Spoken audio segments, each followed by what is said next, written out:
اهلا بيكم في فيديو جديد من قناة نسرين هاند ميد كروشيه. النهاردة هنعمل مع بعض غرزة جديدة، وزي ما احنا متعودين انا بوريكم فكرة الغرزة وانتي تقدري توظفيها في المشروع اللي انتي عايزاه، سواء سكارف او شال.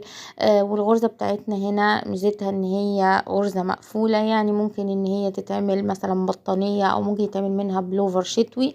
وكمان الغرزة بتنفع رجالي لان هي غرزة ضيقة. طبعا تقدري ان انتي تشتغليها باللون المناسب ليكي. انا هنا اشتغلتها بخيط جنجاه. الغرزة بتاعتنا كمان بتتعمل من تكرار سطر واحد. وهي بسيطة جدا، يعني لو انتي بتعرفي غرزة الحشو وغرزة النص عمود هتعرفي ان انتي تشتغليها، ان احنا بنشتغلهم مع بعض. هي فكرتها سهلة، هنتعلمها مع بعض ان شاء الله. انا عايزاكم بس تعملوا لايكات كتير على الفيديو عشان يوصل لاكبر عدد من الناس. ويلا بينا نبدأ الفيديو بتاعنا. انا هشتغل بخيط نور باتك. زي ما احنا شايفين كنت عملت لكم جولة للمحل اللي انا اشتريت منه الخيط ده، وخيط جنجاه شبه خيط اليز جنجاه، يعني جدا فتلته ناعمة وبيدي نتيجة جميلة في الشغل. صراحة عجبني. هو الخيط معلوش اي معلومات غير ان هو 100% اكليريك، وطبعا هو خيط تركي. وانا هستخدم معاه ابرة رقم 5. هنبدأ الغرزة بتاعتنا. هبدأ اعمل عقدة البداية، والغرزة بتاعتنا بتتعمل من اي عدد زوجي. فانا هشتغل 30 غرزة سلسلة. طبعا انا مش بشتغل معاكم مشروع، انا بوريكم الجزء علشان تشوفوا شكل الغرزة وتقدروا بقى انتوا توظفوها زي ما احنا اتفقنا في المشروع اللي انتوا عايزينه، سواء كوفية او بطانية او ممكن تستخدموها في بلوفر. طبعا زي ما انت عايزة. فانا هشتغل 30 غرزة سلسلة. 3 4 5 6 7 8. زي ما احنا شايفين كده انا اشتغلت 30 غرزة سلسلة، يعني اي عدد زوجي. وهبدأ السطر بتاعنا. هبدأ على طول في الغرزة لان احنا اتفقنا ان الغرزة بتتعمل من تكرار سطر واحد. فانا هبدأ على طول في الغرزة بتاعتنا. انا هسيب اول غرزة هنا وهبتدي اشتغل من الغرزة التانية، بس انا هشتغل في ظهر السلسلة زي ما احنا عارفين، او في حلقات في ظهر السلسلة اللي هي الحلقات ديت انا هشتغل فيها. هي بتدي شكل احلى للشغل. لو انت حابة ان انت تشتغلي عادي زي ما انت متعودة تشتغلي عادي هنا في السلسلة نفسها، برضو ممكن تبتدي السطر بالطريقة دي. هبدأ السطر زي ما احنا اتفقنا. هسيب اول غرزة وهبدأ من الغرزة التانية.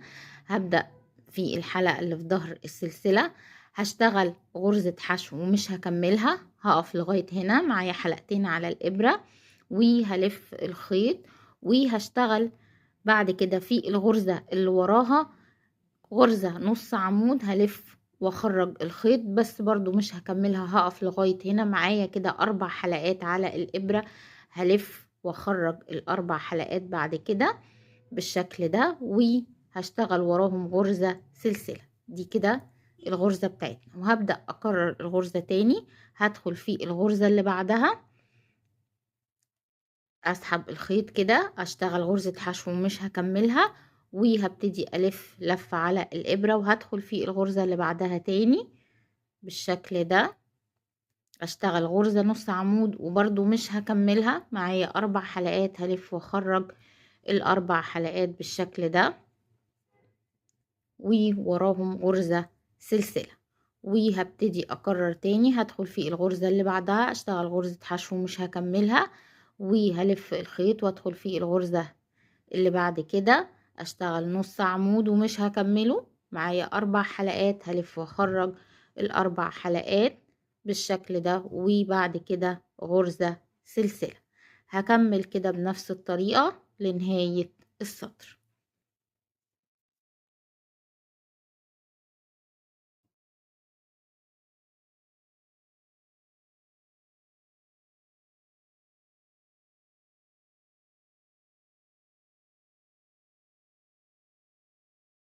بالشكل ده كده انا وصلت لنهاية السطر.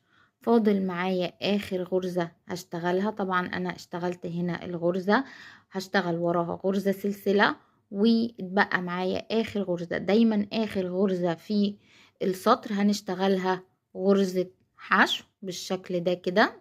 احنا خلصنا السطر بتاعنا وهيدينا الشكل ده عشان احنا اشتغلنا في ظهر السلسلة.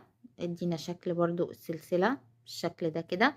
وهبدأ بقى اكرر الغرزة بتاعتي تاني. هبتدي ارتفع غرزتين سلسلة واقلب الشغل الناحية التانية، وهبدأ ادخل في اول غرزة اللي هي غرزة الحشو.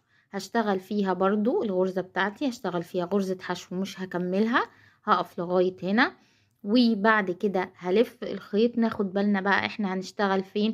ورا غرزة الحشو على طول في فراغ اللي هو ده، يعني ادي غرزة الحشو وراها في فراغ، هدخل اشتغل في الغرزة النص عمود اللي انا برضو مش هكملها، وهلف واسحب الاربع حلقات بالشكل ده وغرزة سلسلة بالشكل ده. وهبدأ بقى اكرر تاني.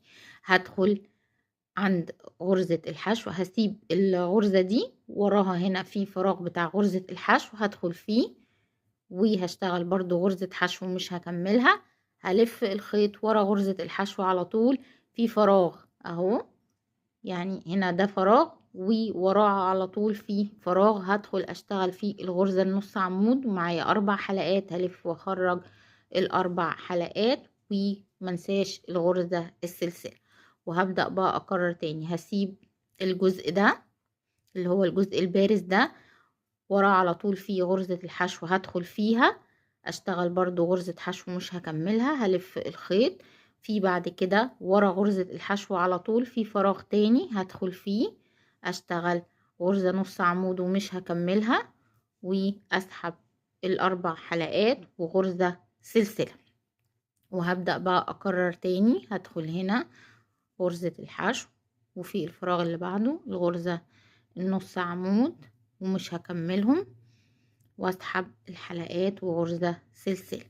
هسيب اهو وهدخل هنا والف وادخل في الفراغ اللي بعدها بالشكل ده ومش هكملهم.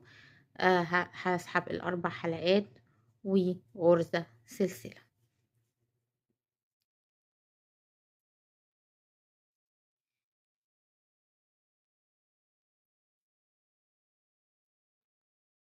بالشكل ده كده. انا خلصت السطر. فاضل معايا هنا اخر غرزتين هشتغلهم معاكم. انا هنا اشتغلت الغرزة بتاعتي وراها غرزة سلسلة، وهكرر برضو هنا هدخل في الفراغ بتاع غرزة الحشو اشتغل غرزة حشو مش هكملها. هلف وادخل في الفراغ اللي بعدها اشتغل غرزة نص عمود ومش هكملها، وهلف واخرج الحلقات كلها، وبعد كده غرزة سلسلة.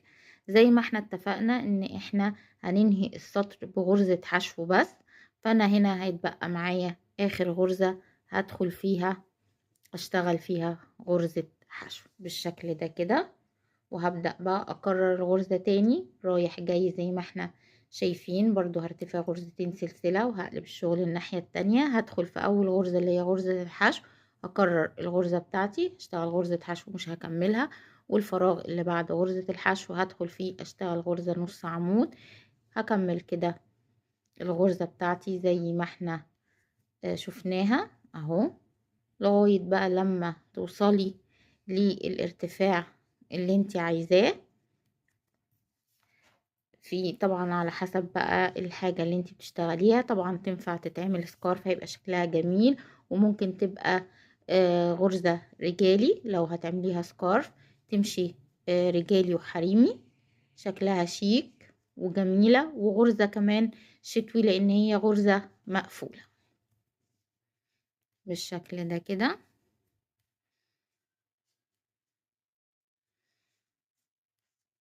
اخر غرزة هندخل نشتغلها غرزة حشو بالشكل ده.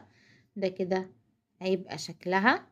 هنشتغلها كده رايح جاية، نكرر السطر ده لغاية لما توصلي للارتفاع اللي انت عايزاه، وهرجع اوريكم الشكل النهائي للغرزة. ده كده الشكل النهائي للغرزة بتاعتنا زي ما احنا شايفين. هي غرزة مقفولة تقدري تشتغليها في كذا استخدام، وطبعا انا اشتغلتها بخيط جنجة، تقدري ان انتي تستخدمي خيط برضو سادة هتديكي شكل جميل. اتمنى ان الغرزة تكون عجبتكم وتكون سهلة وبسيطة عليكم، شكرا ليكم واشوفكم في فيديو جديد وغرزة جديدة.